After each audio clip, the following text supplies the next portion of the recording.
Good evening. Actually marami na akong nagawang video, eh. Kaya lang hindi ko makuha kung papaano ko i-explain ng maayos 'to, eh. Kaya hindi ko pino-post. Pero anyway, eto i-try ko baka ito makalusot. So, ang ang trade natin, eto yung green tsaka yung, channel 'yan. Kumbaga kuwan 'yan, eh, parang, regression. Parang regression 'yan.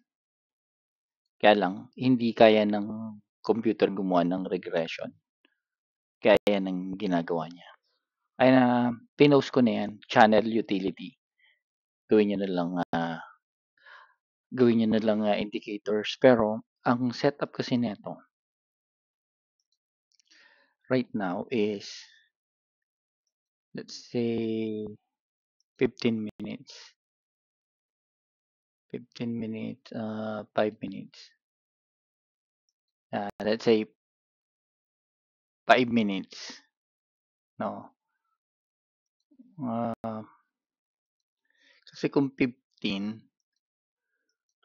minutes sa 1 hour, ito yan, 15 minutes sa 1 hour. Kung 10 minutes sa 1 hour. 1 hour kasi ito, eh, tapos ito 10 minutes. 15 minutes, 10 minutes, I think parehas lang. So, 'pag sa 5 minutes kasi sobrang dikit, ayan, oh, sobrang dikit. Pero subukan natin 5 minutes. So, ang kinuha natin is 1 hour saka 5 minutes. 5 minutes, ito yung, nangyayari sa loob ng 1 hour every 5 minutes. Yan yun, right? Yan yung regression ng 5 minutes at toto. Ito yan. 5 minutes. Yan yung nangyayari. Pero sa 1 hour. Ito yung 1 hour. Yan. Ito yung 1 hour natin. Okay? So, channel yan. Ngayon, ganito yan. Ang unang-una, kasi ang rule sa EMA, pag pumasok ka ng buy, di ba? Sell, then buy, and then sell. Pag pumasok ka ng buy, ang trend mo pataas. Trend mo pataas. Nag-umpisa yan dito sa sell. Yung sell mo, pag pumasok ka ng sell, ang hinahanap mo support. Pag pumasok ka ng buy, ang hinahanap mo resistance. Yung pinakamataas. Yan. Pag pumasok ka ng sell, ang hinahanap mo yung support. Right? Kasi dyan nag-uumpisa yung pagtaas. Pero sometimes, support. Pero sometimes, nabe-break pa yan. Akala mo yan na yung pinakamababa, pero hindi. Nabe-break pa rin yan. Within, dito, sa loob ng sell, ng buy and sell mo sa loob nitong 1 hour na EMA mo. Which is, ang complete set niya is sell, buy, sell. Right? Buy, sell. So, pag pumasok ka na ng bullish, ng buy, ang hinahanap mo na yung resistance. Yan. Pag pumasok ka ng sell, ang hinahanap mo yung support. So, ang trade mo, ito yan, ito yung rule. Pag pumasok ka ng sell, ang trade mo, dapat, laging bearish. Dito ka lang magte-trade sa taas. Yun ang dapat. Pag pumasok ka ng buy, pag pumasok to sa buy, nag-confirm yun sa buy, ang trade mo rito, laging bullish. Hindi ka magte-trade downwards. Kasi, hindi ka nagte-trade against sa bias. Yun yung rule. Pero, ito yung isa na pwede mo i-consider. Yan.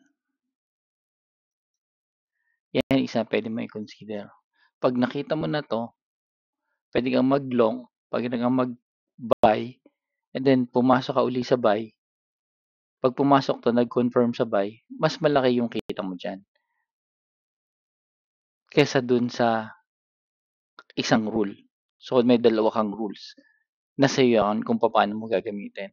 Yung isang rule is 'pag pumasok ka ng sell, ang lahat ng trade mo is bearish. 'Pag pumasok ka ng buy, lahat ng trade mo is bullish. Kahit na makita mo pa 'to, hihintayin niyo yang bumaba, magbu-bullish ka. Or eto, 'pag sigurado ka na diyan, sigurado ka na doon, dito, puwede kang mag-long.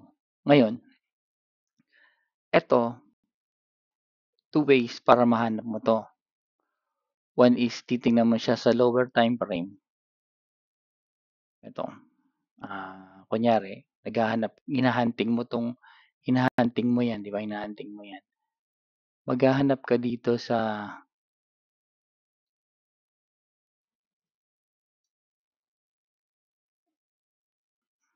meron palang nakatago dun sa likod.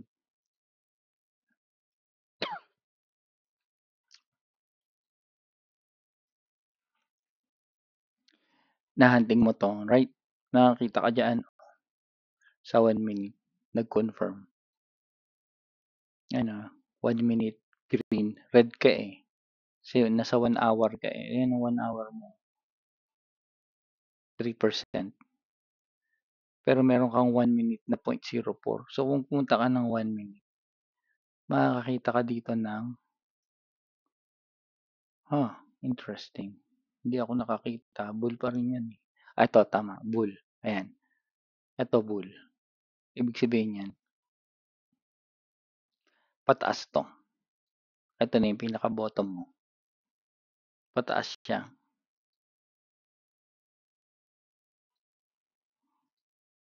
Yan. Punta ka ng 1 hour tayo kanina, di ba? Ito yun. Kasi dahil nito. So, pag kinuntinyan natin yan, ayan. Stop. Stop. To. 15 minutes. Ayan o, ang laki na nun, 1.75, 1.49. So, lahat yan, pinakalas niya, 15 minutes. Confirmation yan ng bull. Confirmation yan ng bull. So, ito na yung pinakamababa mo. Or,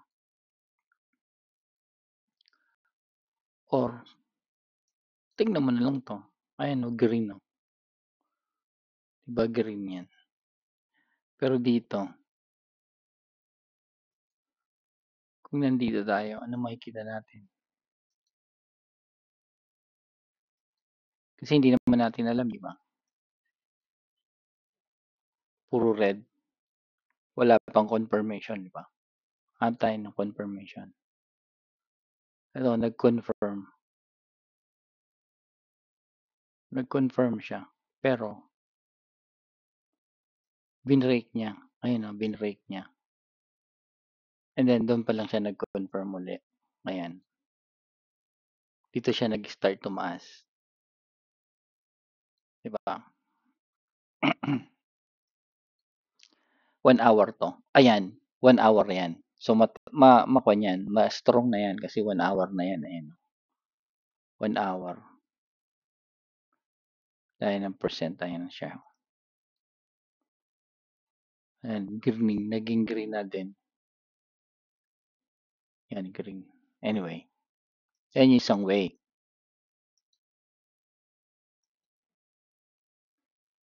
Right? And the other way naman, yung isa naman is, iintayin mo na ma-break siya.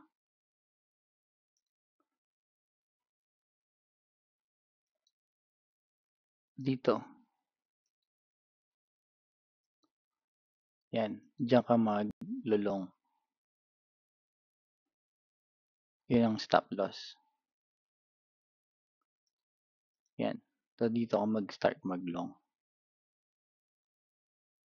Ngayon, stop loss. Ito, stop loss mo.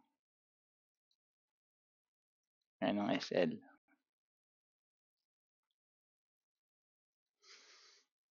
And then, pag lumabas yan, sigurado ka na napataas yan. Ang hinahanap mo ngayon dito is ito, resistance. Yan, yung resistance na yan. Kasi dyan, pwede ka mag-down.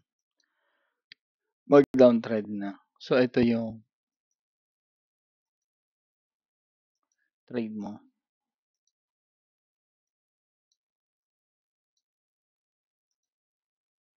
Bali, ito yung trade mo. Yan. Nung na-break dito, pwede ka mag-sell dyan. Or, itong pinakamababa na yan, pwede kang umangat doon. And then, dito ka mag-sell.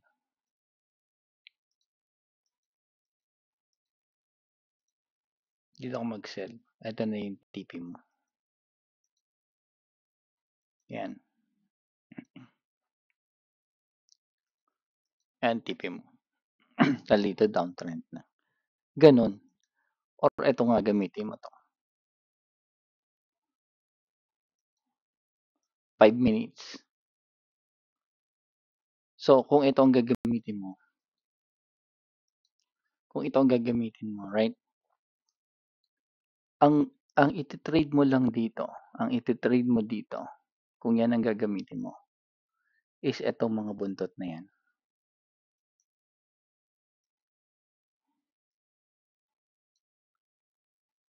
Yan ang iti-trade mo. Hanggang yan ang buy long mo. Hanggang ma-break siya doon. Pag bumagsak na siya, pag dito, ito pa rin ang gagamitin mo. Kasi nasa loob ka pa ng buy, di ba? Sa loob ka pa ng buy. Puro bullish ka dyan. Ito ang gagamitin mo. Yan. Yung mga buntot na yan ang iti-trade mo. Yan. Right? So, dito, short ka. Ang iti-trade mo dito is etong mga buntot na to.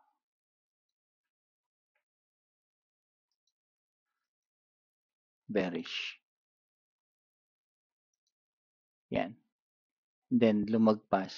So, ang iti-trade mo na dito is yung mga buntot na yan.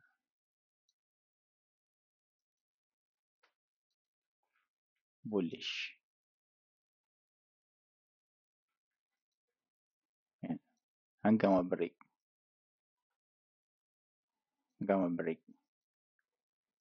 Yan. So, within a trend, ang trend natin is from buy, sell, buy. EMA close, EMA open, EMA bull, EMA bear. Ang hinahanap natin pag short, pag sa sell is etong support.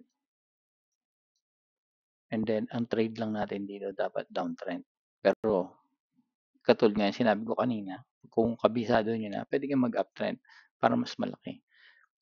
Ngayon, pag pumasok ka na ng EMA bull, ang hinahanap mo na dito is resistance.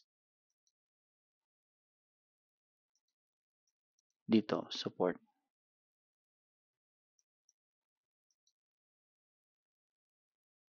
Support. Para hindi tayo naliligaw. Right? And then, kung mahanap mo na yan, pwede mong tingnan kung meron kang confirmation. Bumaba. Dahil nandito ka pa sa buy, ang trade mo dyan is long lang. Ito lang din. Yan. Yan ang trade mo dyan.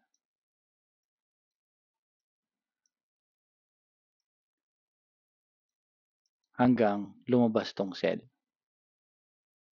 Pag lumabas na yung sell ka na.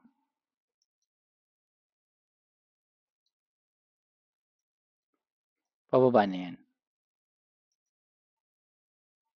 dito ako mag-start. Kasi by ano, so ito, pwede mo ito confirm 'to. Pwede mo 'to ma-confirm. At least may labang ka na diyan.